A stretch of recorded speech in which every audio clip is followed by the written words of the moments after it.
Time to head to the voicemail of truth and reason. This one from Ron Byer, and it revolves around the quarterback of the Cleveland Browns.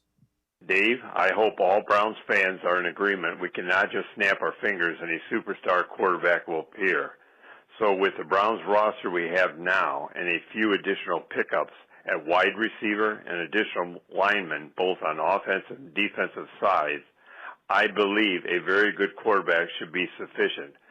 If that's a healthy Baker Mayfield, great.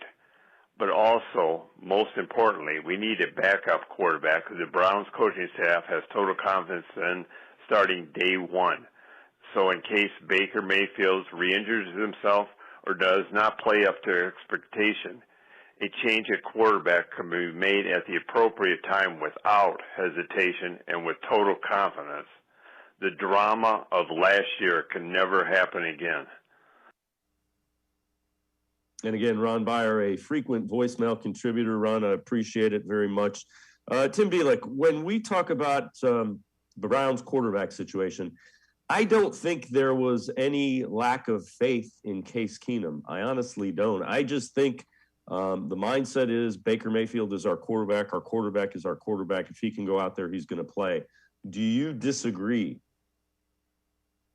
No, I don't disagree. I think, Baker, obviously, the way they kept putting him out there, you saw that at times he still had the ability to get the job done. And, I keep thinking in that Cincinnati game, Keenum had some good moments, but then he also had some bad moments. I mean, he had that fumble that turned into a touchdown. He had that interception at the end zone right at the end of the first half, and that's against pretty much the Bengals' backup defense.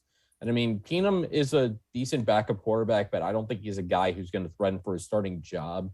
And I think that's, for what they're paying him at $6 million, I think that's a fair price. But I think with Baker, the issue for me, to me this year has always been, how he's had to adjust his mechanics with the shoulder harness on the left side, because he had to fiddle with that all season. He never really regained that, especially after the Arizona game. When he had the shoulder pop out again, when the humerus bone in there was broken. It was just the accumulation of injuries. The fact that he was never really healthy after the first half of that Houston game. I know quarterbacks take a lot of hits, they get hurt, but it seems like Mayfield gets affected by them more because, he just doesn't have the size that, the bigger quarterbacks have. And that's not a knock on him. That's just, his body type and how that is. So I think it's just, he had to figure out a way to adjust, and he never really did adjust to, his physical limitations with the harness and the torn labrum, and then adding in all those lower body injuries.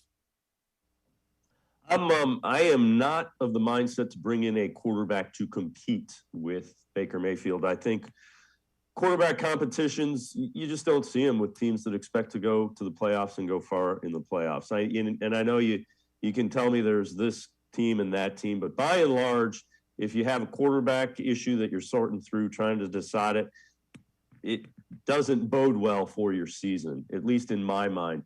Good teams know who their quarterback is, so I'm not as interested in bringing somebody in to compete with Baker Mayfield.